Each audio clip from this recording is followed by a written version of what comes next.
नमस्कार छात्रों, आज मैं 8वीं कक्षा के छात्रों के लिए एक चिट्ठी पत्र इस पाठ के बारे में जानकारी देने की प्रयास कर रही हूँ। ये एक पत्र लेकर है, चिट्ठी पत्र, इसका अर्थ है रजे चीटी। तो इस पाठ करने से पहले हम पत्र लेखन के बारे में जानकारी प्राप्त करेंगे। हम जो भी विषय को दूसरों को पहुंचाने के लिए पत्र व्यवहार करते हैं। पत्र दो प्रकार के होते हैं, पारिवारिक पत्र और व्यवहारिक पत्र है।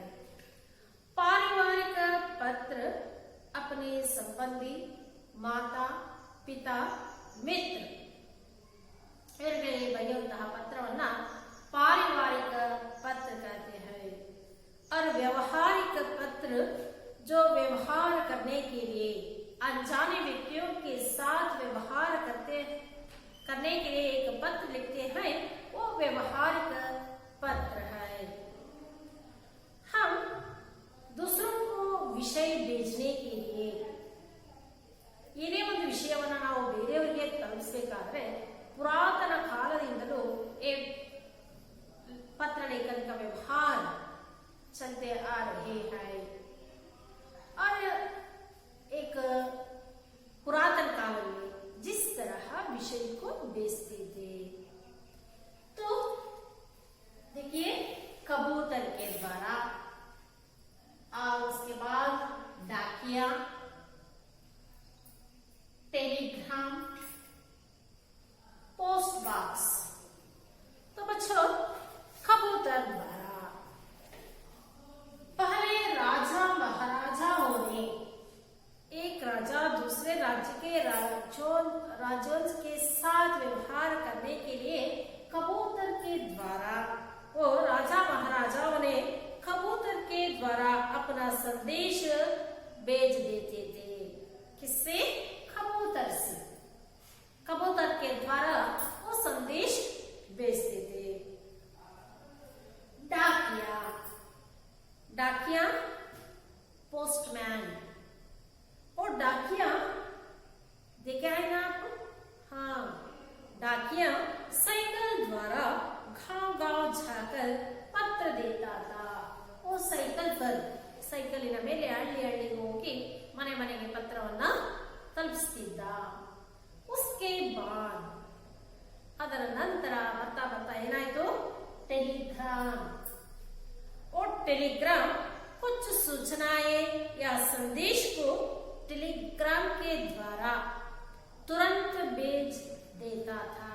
तुरंत, ತಕ್ಷಣ, ಬಹಳ ಅರ್ಜೆಂಟ್ ವಿಷಯ, ಏನಾದ್ರು ಸೀರಿಯಸ್ ವಿಷಯ ಆದಾಗ ಏನ್ ಮಾಡ್ತಿದ್ವಿ? टेलीग्राम के द्वारा संदेश भेजते थे। और आगे पोस्ट बॉक्स। आपने पोस्ट बॉक्स को देखा है ना? अंचे ಪೆಟ್ಟಿಗೆ ಅಂತ ಹೇಳ್ತೀವಿ ನಾವು। ಏನೇ ಒಂದು ಲೆಟರ್ ಅನ್ನ ಬರೆದ್ರೆ ಆ ಅಂಚೆ ಪೆಟ್ಟಿಗೆಗೆ ಹೋಗಿ ಹಾಕ್ತಿದ್ವಿ। ಆ ಅಂಚೆ ಪೆಟ್ಟಿಗೆಯಿಂದ ಕೌಂಟ್ डाकिया और ಏನ್ ಮಾಡ್ತಿದ್ದ? हम जो पत्र लिख जाता था वो पोस्ट बॉक्स में डालता था। ಏನೇ ಒಂದು ಪತ್ರವನ್ನ ಬರೆದ್ರೆ ಆ ಪತ್ರವನ್ನ ಎಲ್ಲಿ ಹಾಕ್ತಿದ್ವಿ? ಪೋಸ್ಟ್ ಬಾಕ್ಸ್ ಅಲ್ಲಿ ಹಾಕ್ತಿದ್ವಿ। ಆ ಪೋಸ್ಟ್ ಗಳನ್ನ, ಪತ್ರಗಳನ್ನ ಕೌಂಟ್ और डाकिया ಅವನೇನ್ ಮಾಡ್ತಿದ್ದ?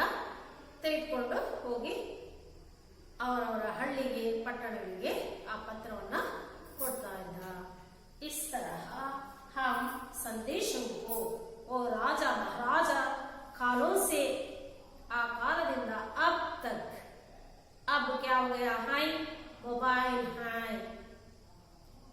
इंटरनेट है।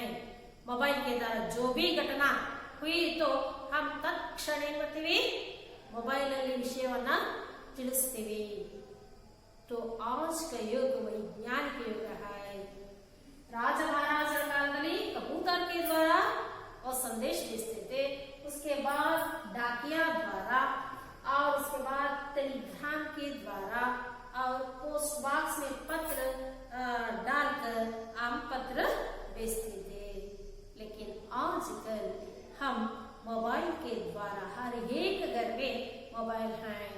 अब मोबाइल के द्वारा अपना संदेश को तत्क्षण कितने भी दूर हो, हजारों किलोमीटर दूर हो, फिर भी हम मोबाइल के द्वारा तत्क्षण विषय को भेज देते हैं।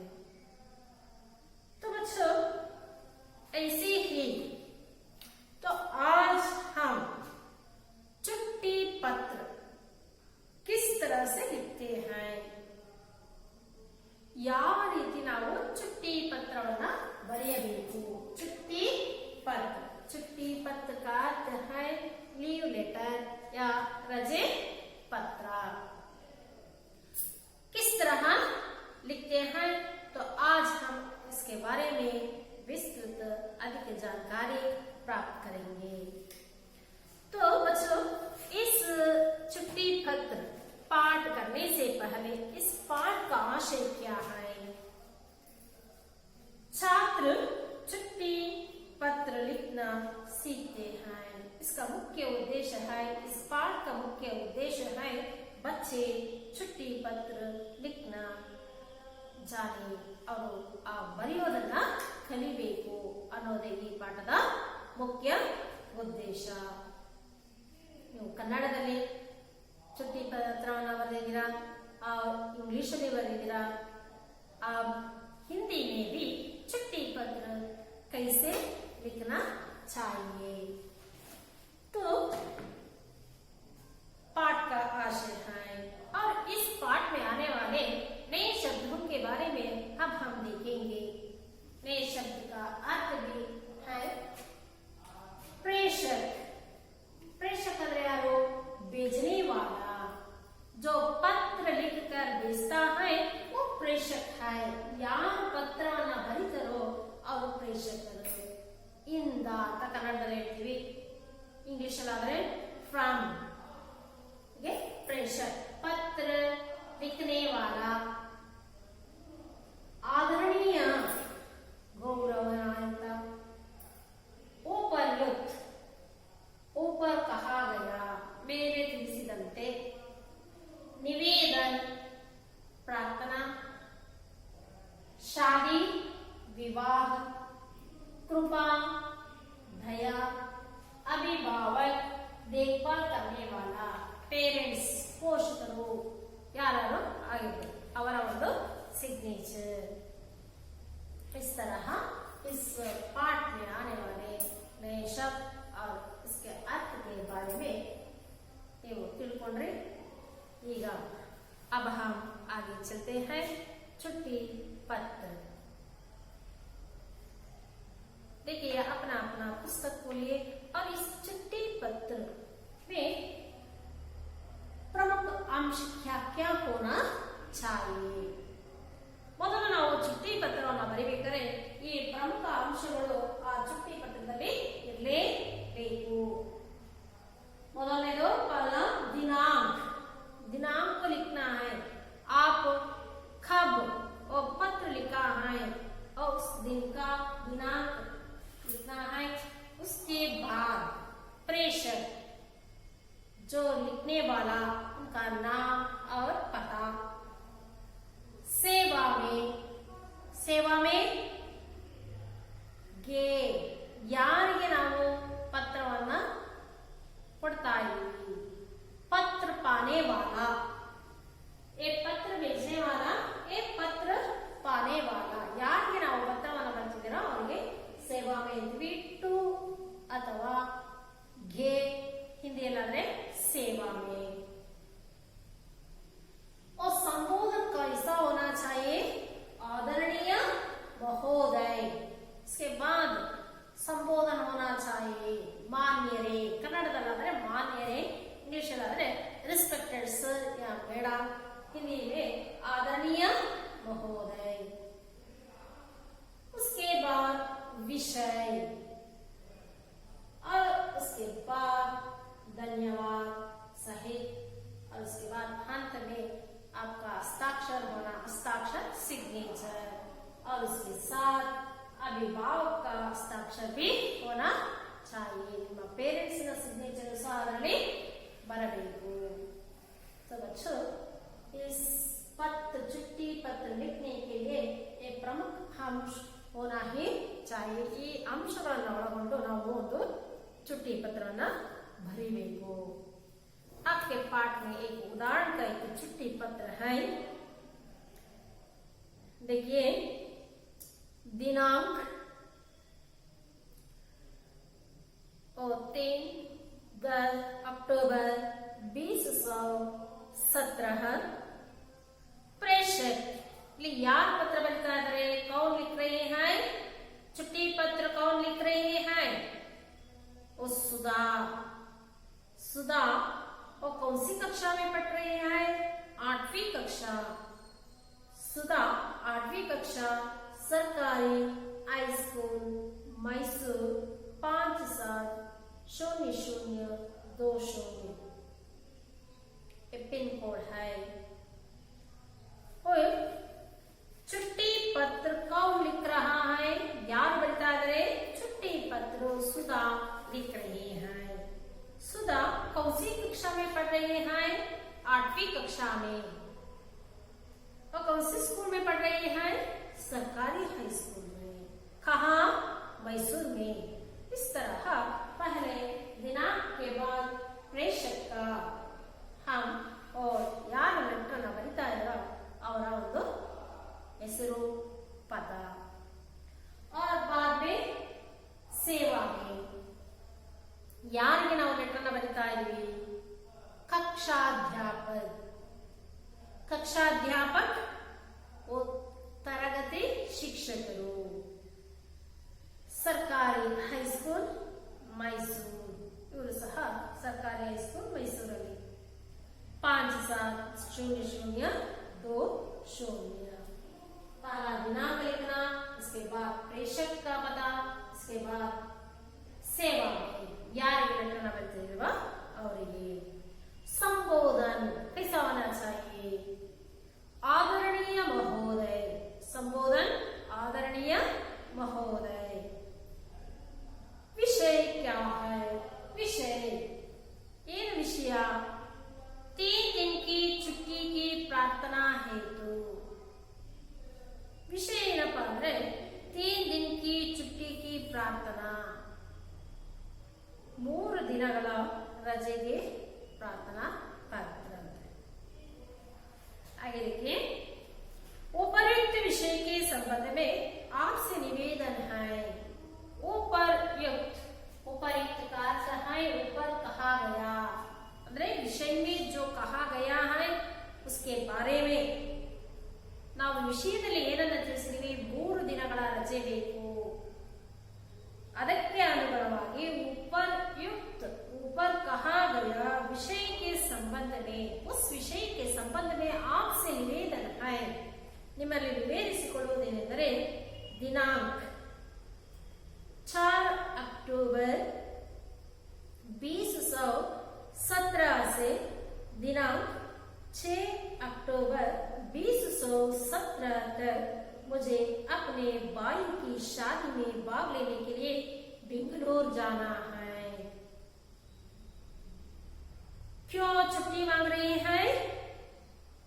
अपने भाई की शादी में भाग लेने के लिए। सुधा अपने भाई की शादी अಣ್ಣನ ಮದುವೆಗೆ ಹೋಗಬೇಕಾಗಿ ಅವಳು ರಜೆಯನ್ನು ಕೇಳ್ತಿದ್ದಾಳೆ। कहाँ जाना है? बेंगलुरु जाना है। बेंगलुरु में शादी होने के कारण सुधा ने कितने दिन? 3 दिन तक। कहां से कहां तक? 4 अक्टूबर से 6 अक्टूबर तक वो 3 दिन की छुट्टी मांग रही है, क्योंकि वो अपने भाई की शादी में भाग लेने के लिए बेंगलुरु जाना है, इसलिए सुधा छुट्टी मांग रही है। शादी में भाग लेने के लिए बेंगलुरु जाना है, इसलिए मैं विद्यालय नहीं आ सकती। शादी में भाग लेने के कारण इन 3 दिन मैं विद्यालय नहीं आ सकती। ಈ 3 ದಿನಗಳು ನಾನು ವಿದ್ಯಾಲಯಕ್ಕೆ ಶಾಲೆಗೆ ಬರಲು ಆಗುವುದಿಲ್ಲ। अतः इसलिए, अतः का अर्थ है इसलिए आपसे प्रार्थना करती हूँ कि इन दिनों की छुट्टी देने की कृपा करें। इसलिए आपसे प्रार्थना करती हूँ। आगे निम्नली किससे? कक्षा अध्यापक से प्रार्थना करती हैं कि 3 दिनों की छुट्टी देने की कृपा करें। 3 ದಿನಗಳ ರಜೆಯನ್ನ ನೀವು ದಯಪಾಲಿಸಿ ನೀಡಬೇಕು। कृपा करके मुझे 3 दिनों की छुट्टी देने की कृपा करें। इस तरह सुधा अपने अध्यापक कक्षा अध्यापक से छुट्टी मांग रही है।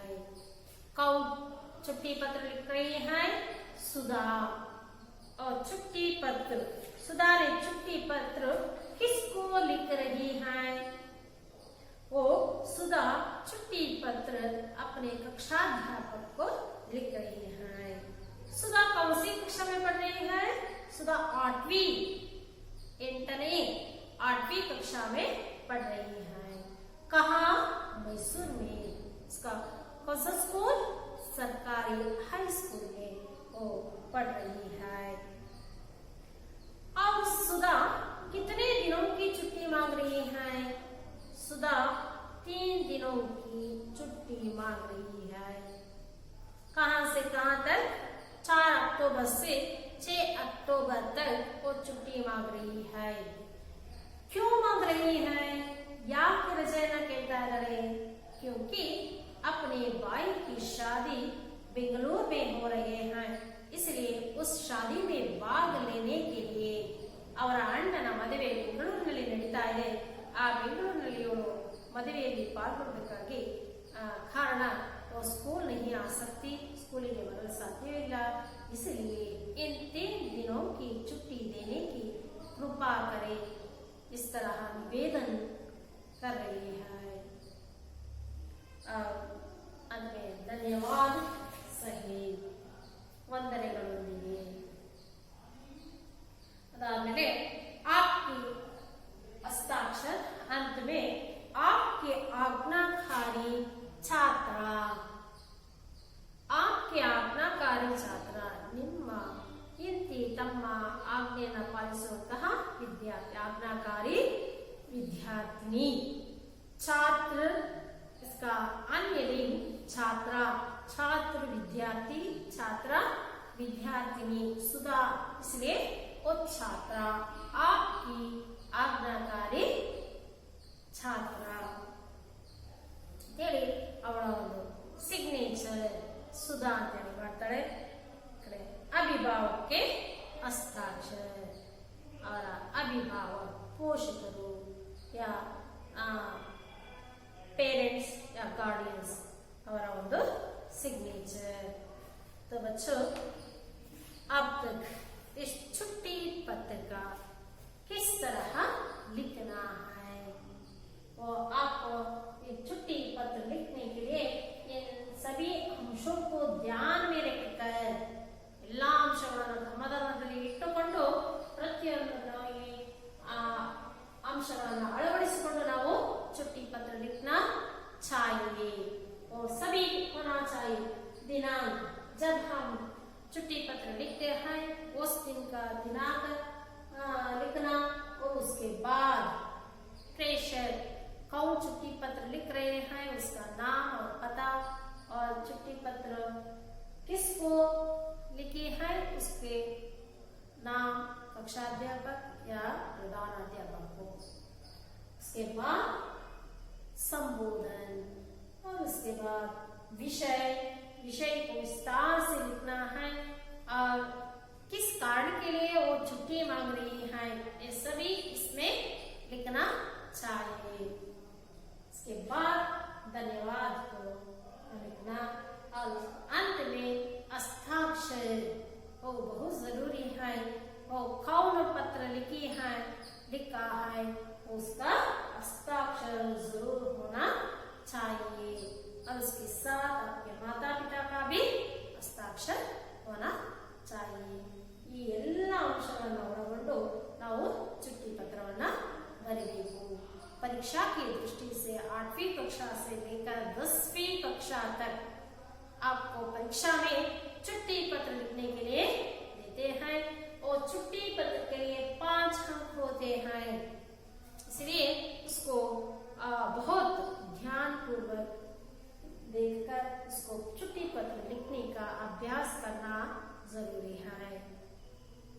बच्चों, अब हम आगे इस चिट्ठी पत्र इसके पाठ के संबंधित कुछ प्रश्न और व्याकरणांश के बारे में अब हम कुछ प्रश्नों के बारे में अब हम देखेंगे।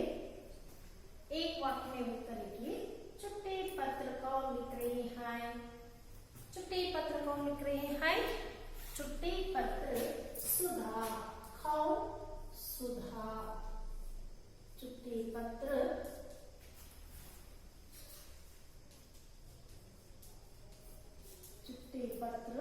सुधा लिख रही है। कौन लिख रही है? सुधा लिख रही है। चिट्ठी पत्र सुधा। चिट्ठी पत्र किसको लिख रही है? चिट्ठी पत्र सुधा किसको लिख रही है? चिट्ठी पत्र सुधा कक्षा अध्यापक को।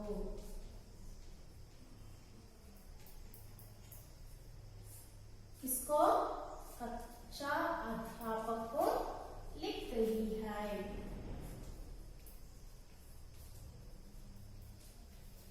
चिट्ठी पत्र किसको लिख रही है?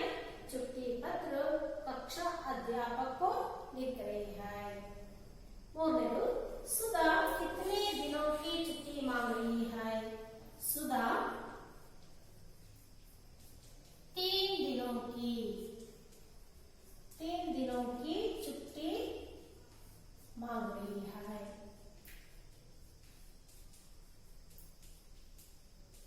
कितने दिन? 3 दिनों की छुट्टी मांग रही है। सुधा कितने दिनों की छुट्टी मांग रही है? सुधा 3 दिनों की छुट्टी मांग रही है। सुधा छुट्टी क्यों मांग रही है? याकी रचना केಳ್ತಿದ್ದಾಳೆ? सुधा अपने भाई की शादी में भाग लेने के लिए, शादी में भाग लेने के लिए छुट्टी मांग रही है। क्यों मांग रही है? शादी में भाग लेने के लिए छुट्टी मांग रही है।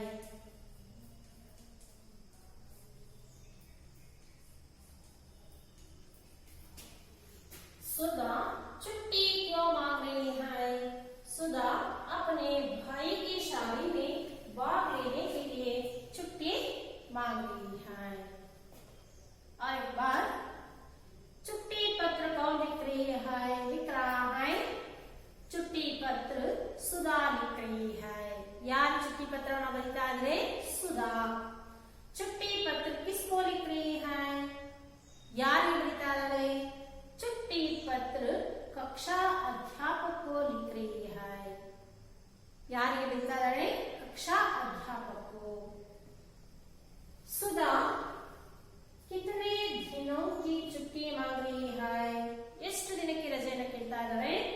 सुधा 3 दिनों की छुट्टी मांग रही है। 3 ದಿನಗಳಿಗೆ ರಜೆಯನ್ನು ಕೇಳ್ತಾ ಇದ್ದಾರೆ। सुधा छुट्टी क्यों मांग रही है? याके सुधा छुट्टिಯನ್ನು ಕೇಳ್ತಾ ಇದ್ದಾರೆ? सुधा अपने भाई की शादी में भाग लेने के लिए छुट्टी मांग रही है। ತನ್ನ ಅಣ್ಣನ ಮದುವೆಯಲ್ಲಿ ಭಾಗವಹಿಸೋದಕ್ಕೋಸ್ಕರ ರಜೆಯನ್ನ ಕೇಳ್ತಾ ಇದ್ದಾಳೆ। तो अब आगे हम व्याकरण को देखेंगे। शब्द और अर्थ का सही मिलान कीजिए। वो छुट्टी, छुट्टी का अर्थ है फुर्सत, इसका अर्थ है फुर्सत। शादी, इसका अर्थ है विवाह। आदरणीय, वो आदरणीय गौरवशाली। कृपा दया। प्रेषक भेजने वाला।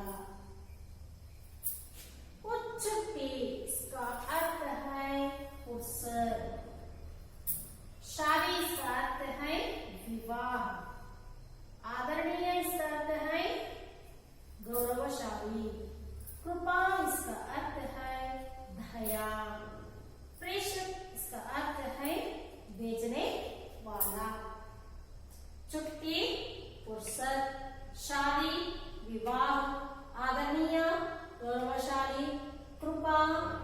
भैया, प्रेषक, बेचने वाला।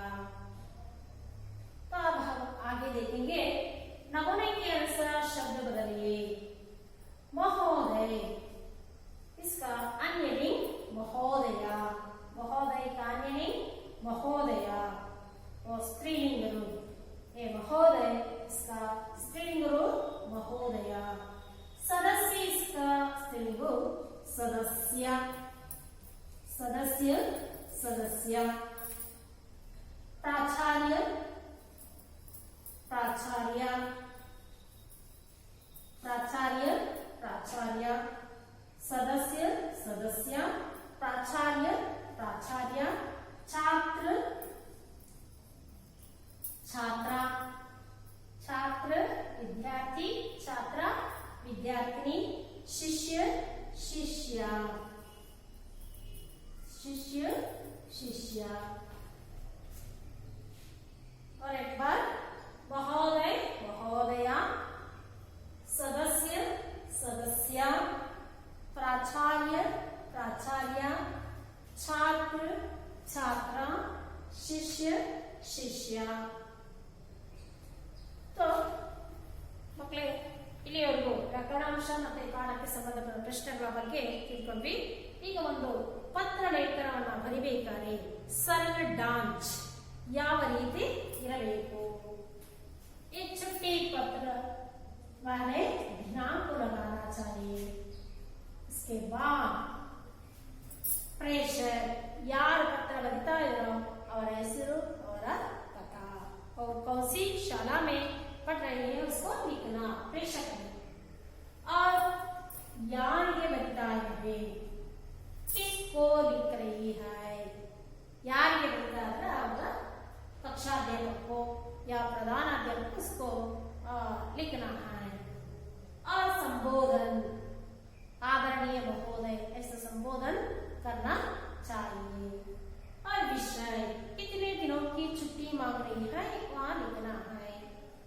उसके बाद और छुट्टी के कारण या उसका रजेन कहता है विस्तृत रूप से यहाँ लिखना है। उसके बाद वहाँ धन्यवाद और उसके बाद आपका हस्ताक्षर आप सिग्नेचर करना चाहिए। ಇಲ್ಲಿ ನಿಮ್ಮ ಸಿಗ್ನೇಚರ್ ನ ಮಾಡಬೇಕು। ನಂತರ ಅಭಿಭಾವಕ ಹಸ್ತಾಕ್ಷರ, ನಿಮ್ಮ ಪೋಷಕರ ಒಂದು ಸಿಗ್ನೇಚರ್ ನಲ್ಲಿ ಮಾಡಿಸಬೇಕು। ये एक सरल डांच है, छुट्टी पत्र लिखने के लिए ये सरल डांच है और प्रमुख अंशों को लगाकर छुट्टी पत्र लिखना चाहिए। तो बच्चों अब तक छुट्टी पत्र कैसे लिखना और उसके बारे में आप जानकारी प्राप्त चुकी है और छुट्टी पत्र किस तरह से लिखना चाहिए और लिखने में कौन कौन सा अंश आप अपने ध्यान में लगाना चाहिए इसके बारे में आप जान चुके हैं। तो अब आगे गृह कार्य में मैं एक चिट्ठी पत्र लिखने के लिए देती हूँ, उसको लिखकर लाना। माता पिता के साथ यात्रा पर जाने के लिए 2 दिन की छुट्टी की प्रार्थना करते हुए चिट्ठी पत्र लिखिए। और चिट्ठी पत्र क्यों? यात्रा के लिए जाने के लिए किसके साथ? माता पिता के साथ यात्रा पर जाने के लिए 2 दिन की छुट्टी मांगते हुए एक छुट्टी पत्र लिखिए।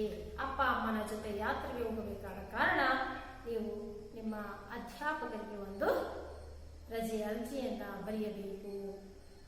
एक छुट्टी पत्र लिखिए, लिखकर लाना एक गृह कार्य का एक प्रश्न है। ऐसे ही अनेक विषय के बारे में तबीयत ठीक ना होने के कारण या शादी में भाग लेने के लिए कारण या उत्सव में भाग लेने के कारण ऐसे अनेक अलग अलग विषय के बारे में आप छुट्टी पत्र लिख सकते हैं। तो बच्चों आप इस गृह कार्य के छुट्टी पत्र को आप लिखकर लाना। सभी को मेरा नमस्कार।